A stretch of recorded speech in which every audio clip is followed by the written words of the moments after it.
الصلاة والسلام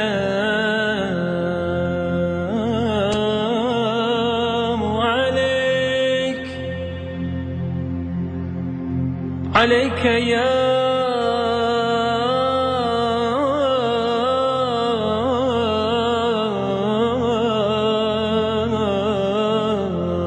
رسول الله. الصلاة والسلام.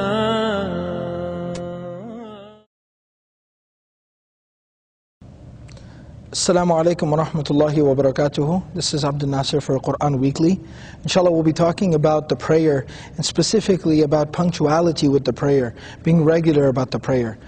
In Surah Al-Baqarah, Surah number 2, ayah number 238, Allah subhanahu wa ta'ala says, أعوذ بالله من الشيطان الرجيم حافظوا على الصلوات والصلاة الوسطى وقوموا لله قانتين.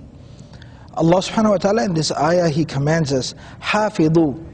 Comes from the root of the word, hafidhu, comes from the root of the word, which means to safeguard or protect something, to watch something. And it's an exaggerated form of the word. So hafidhu means very cautiously, very carefully safeguard. Very cautiously, very carefully protect. Ala means on top of. So very carefully, very cautiously protect over, safeguard over, watch over as-salawat, the prayers. وَالصَّلَاةِ الْوُسْطَى, and the middle prayer or the best prayer, وَقُومُوا لِلَّهِ قَانِتِينَ, and stand for the sake of Allah completely submissive and obedient. Now the first part of the ayah is what I wanted us to discuss today. حافظوا على الصلوات, very cautiously, very carefully watch over your prayers, safeguard the prayers. It's a very important lesson in this for us in regards to, there's a lot of things we can talk about here, there's a lot of topics and details that come from here. This passage actually teaches us a lot of lessons, but I want to talk about one very specific issue today, and that is punctuality, being regular with the prayers, and treating the prayers as a valuable commodity. Now, I want you to pay attention to the language of the ayah. The ayah says very cautiously, very carefully watch over, safeguard over the prayers. The Quranic language is very vivid, it's very powerful, and it invokes certain emotions within a person. And so when you think about this, it basically, I'll give you an analogy that Allah is telling us to watch very carefully over our prayers. Think about having a diamond or some valuable jewel or your most valuable asset, commodity that you have. How do you go about in protecting it? You take a room that's solely dedicated to the protection of that item. You place that large diamond in the middle of the room in a case with an alarm attached to it. Then you have cameras lined up along the ceiling and the roof and the walls, looking down, pointing down, watching over that diamond. And those cameras are connected to monitors where 24 hours a day somebody's watching and making sure that it's safe and it's secure. Allah is telling us that same level of commitment, devotion, dedication needs to go into safeguarding and protecting our prayers. Because salah is the most valuable asset that we have. It is the basis and the foundation of our relationship with Allah, and salah has the ability to improve, drastically improve all the different areas of our life. Salah trains the individual to improve himself, not just in terms of spirituality, not just in terms of his relationship with Allah, but it cultivates very important qualities that inshallah maybe if we have time later on in another video we can talk about. But salah cultivates certain qualities within an individual that help a person in his personal and even professional working life. So salah is such a valuable asset that we have to protect it, we have to safeguard it, we have to watch over it. We have to be careful about our salah. And some practical tips on how to be regular about the salah. The number one thing is punctuality. And some very practical tips for the common person. You know, when we go to the masjid and they have the times for the prayers fixed, Dhuhr is at 1:30. Then Dhuhr starts at 1:30. Even if the Imam is like 10 minutes late, we start Salah at 1:30. Why? Because the time was fixed. But think about when you pray at home, or you pray at work, or you pray at school. You know Dhuhr time starts at 1 o'clock and Asr comes in at 4 o'clock. So we usually feel very flexible. Okay, well, I'll pray Dhuhr whenever I get the chance. Right now I'm doing some work, right now I'm doing some studying, right now I'm cooking some food, or I'm cleaning my clothes, or whatever it is, whatever I'm busy with right now, I'm with a customer, let me go ahead and do all this stuff. I'll pray Dhuhr when I get a few minutes in between. That is us not safeguarding, protecting, and treating Salah as a priority. That's the right word. I want us to start, inshallah, treating Salah as a priority. That's what we need to do. That's the lesson that we can take from here. Salah as a priority. What that means is, you fix the time for Salah. 1:30, I will perform Salah.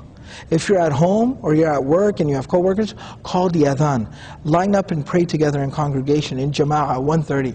People often ask, I've been in the position of being the imam of a community. People often ask the question, how do we teach our children, kids how to pray? Well, the answer to that is, you yourself be regular about Salah. Create a system of prayer within the home.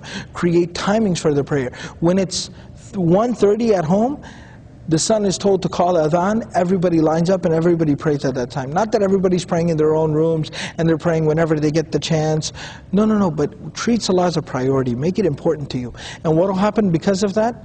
The kids automatically learn how to pray. So treating Salah as a priority is very, very important. Not just in the masjid, not just in terms of the masjid, but even if you are praying at work or at school or at home, fix the time. Pray Salah on the time. Pray in jama'ah, pray in congregation. Go make wudu for it. And create a system for prayer. Be punctual, be regular about prayer. I oftentimes tell people, make Salah into an event. Today when we go to work, we wake up an hour before, we get dressed, we shower, we brush our teeth, we eat our food, we drink some coffee, and then we head out for prayer. It's an event. Then we head out for work. It's an event. But how do we perform Salah? Just, you're watching the game, you're doing some work, you're at home with the family. Whenever you just get a couple of minutes, you just quickly go off to the side, pray real quick, and go back to what you were doing. And then we say that we don't have focus or concentration, or we're not feeling the benefits or the power of Salah. Well, it's because we're not treating it as a priority. We're not treating it as something important.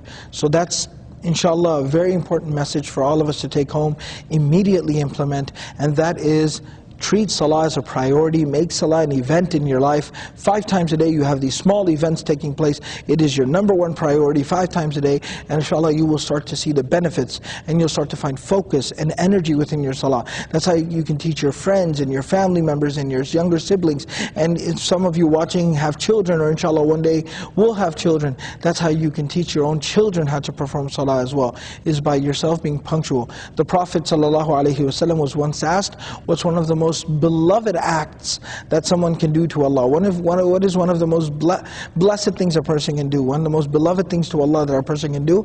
And the Prophet ﷺ said, As-salatu ala awwali waqtiha, to pray as soon as the time for Salah, the prayer comes in.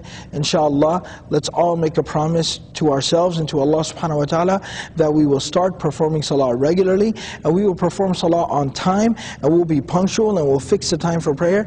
And inshallah, if we can start doing this will drastically improve our experience of Salah, and inshallah our focus in the Salah, and Salah will become a priority in our life, and we'll start attaining the blessings and the benefits of the prayer and the Salah. May Allah subhanahu wa ta'ala give us all the ability to dedicate ourselves to Salah and have concentration and focus in our Salah, and make Salah a priority within our lives. Jazakumullahu khairan. Wassalamu alaikum wa rahmatullahi wa barakatuh.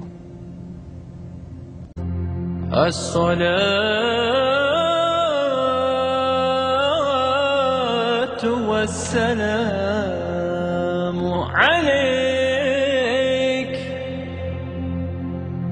عليك يا